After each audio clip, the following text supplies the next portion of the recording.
Índice de Desenvolvimento da Educação Básica cai em Ribeirão Preto. O IDEB do ensino fundamental foi o mais baixo desde o ano 2009. O Índice de Desenvolvimento da Educação Básica, divulgado pelo Ministério da Educação, é referente a 2021.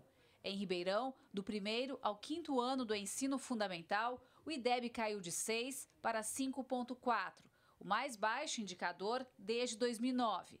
Para o secretário municipal de Educação, a pandemia influenciou nos números. Nossos alunos ficaram 1 ano e meio sem aulas presenciais e essa prova foi feita logo no momento que eles voltaram. Então, alunos em fase de alfabetização é bastante difícil você fazer de forma remota, mas é importante que nós já começamos agora em 2022 a recuperação desses estudantes. O que está sendo feito? Nós colocamos 2 professores em todas as salas de aula do 1º ao 5º ano para fazer uma abordagem mais individual de cada um dos alunos. Ampliamos a carga horária em 20%. Temos uma 6ª aula para todos os estudantes, com mais aulas também de português e matemática. E também um projeto de recuperação paralela, que são 4.000 alunos que estudam no contraturno, com atividades mais focadas aí também em português e matemática. O índice melhorou um pouco do 6º ao 9º ano do ensino fundamental.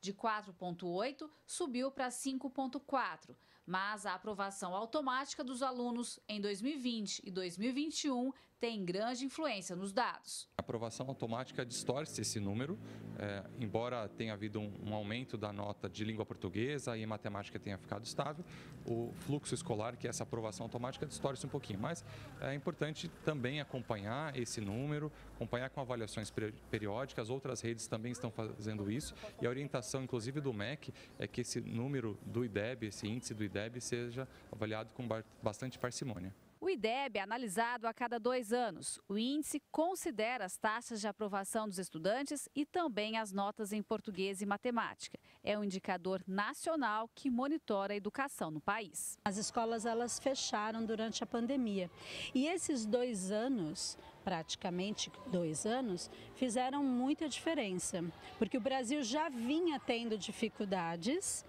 né? E esses 2 anos prejudicaram muito. O que representa esse dado? É um alerta para o município? Sim, com certeza, é um alerta.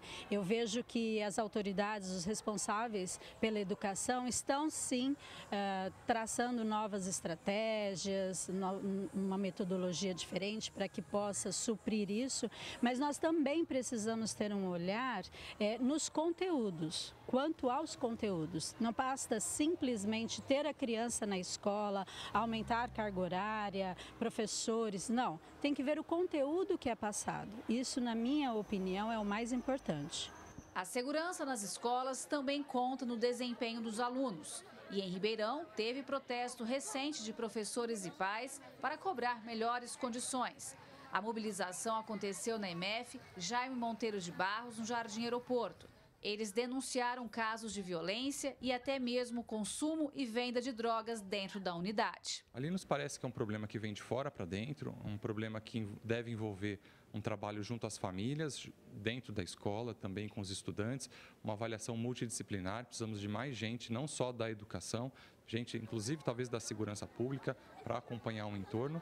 Mas é ruim, né, para a educação, a gente agora voltando com as rotinas escolares restabelecidas, a gente vê algumas cenas aí, eventualmente, de violência, isso a gente ainda está apurando, mas é importante dar o suporte aos professores, aos pais, para resolver isso quanto antes. Já tivemos um caso similar que foi resolvido na rede municipal em uma outra escola e essa abordagem deve ser repetida. É necessário sim que haja um envolvimento para que projetos que já existem sejam realmente trabalhados nas escolas, aonde você consegue reunir o poder público, questão de segurança e a educação e juntamente com as famílias, né? Eu sempre digo isso, se não houver um envolvimento das famílias junto, a gente não consegue nada.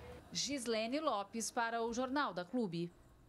Para falar mais sobre esse assunto, tenho o prazer de receber no canal digital da Clube a Bárbara Cristal, ela que é gestora de políticas públicas. Bárbara, se a escola tem falta de professor, está cercada sempre de lixo, entulho, se os bandidos invadem esses locais com frequência, a gente tem também as brigas, questão da droga no ambiente escolar. A criança vai sendo ensinada desde cedo, então, que a educação pouco importa para o governante. Boa tarde.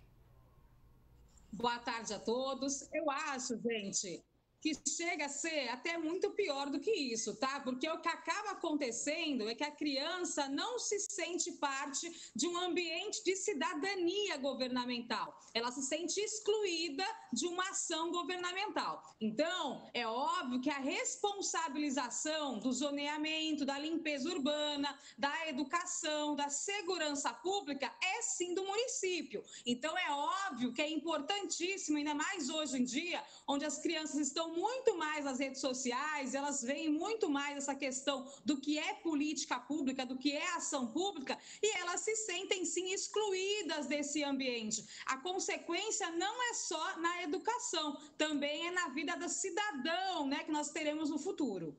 Bem, nós já ouvimos aqui e falamos sobre educação com pedagogos, psicólogos, especialistas em segurança, com você, não é, que é da área aí de políticas públicas.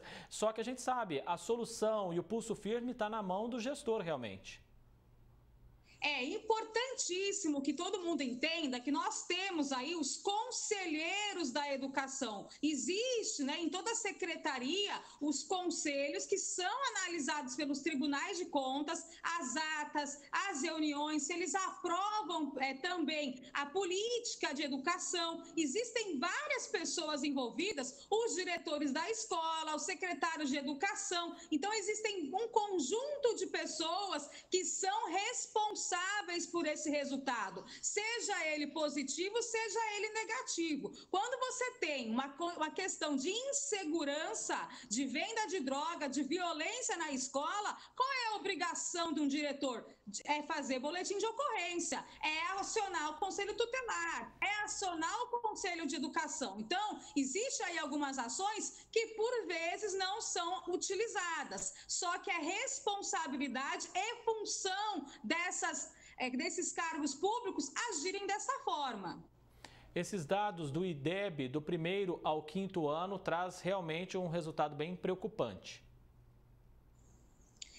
É importante, gente, que todo mundo entenda que a educação, ela vai além do ambiente escolar. Muitas cidades hoje, a gente aqui recebe muito essa questão de ter municípios em que não tem uma empregabilidade. O que é isso? Você tem uma indústria, você tem um comércio, você tem, às vezes, possibilidades de emprego, mas as pessoas, as crianças e os jovens não estão capacitados o suficiente para entrar no mercado de trabalho. A consequência dessa inação da gestão pública no futuro é mais pessoas desempregadas, mais pessoas que não terão condições ao trabalho. E essa responsabilidade não é só em relação ao conteúdo. O ambiente escolar, ele tem que ser seguro, tem que ter um nível nutricional da merenda que realmente facilite a criança a ter um estado em que ela possa aprender. E isso é, sim, falta de gestão pública. Isso, sim, é falta de governança pública.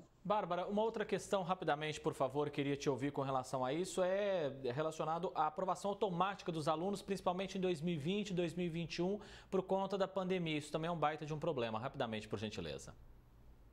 Então, gente, esse é um problema, sim, quando a gente pensa nessa política que teve de ação da questão de passar automaticamente as crianças. Mas a gente tem um problema maior, tá? Qual é o problema maior? Se eu tenho ausência de professor, se eu não tenho merenda suficiente na escola, se a gestão não se planejou para estar disponibilizando aí possibilidade da criança estar mesmo no ambiente de casa, participando das aulas, seja computador, tablet, celular, isso tudo, é óbvio que a gente vai pagar um preço muito caro. Então, é importante, sim, que a gestão se preocupe em criar ferramentas para correr atrás desse prejuízo. E esse prejuízo não será na gestão pública, será em várias e várias famílias e principalmente, né, na vida desses jovens. Então, a gente tem que olhar isso com um olhar muito crítico da responsabilização da gestão como um todo nesses cargos, tá? Secretário de Educação, diretor de escola, conselhos. Então, esse é um ponto que a gente não pode ficar aqui falando que a questão é a família, não é. A questão é a gestão pública e ela tem que tomar autonomia em relação à sua responsabilidade e fazer a sua função, né, obrigatória por lei. Bárbara Cristal, gestora de políticas públicas, sempre um prazer tê-la aqui conosco. Um grande abraço.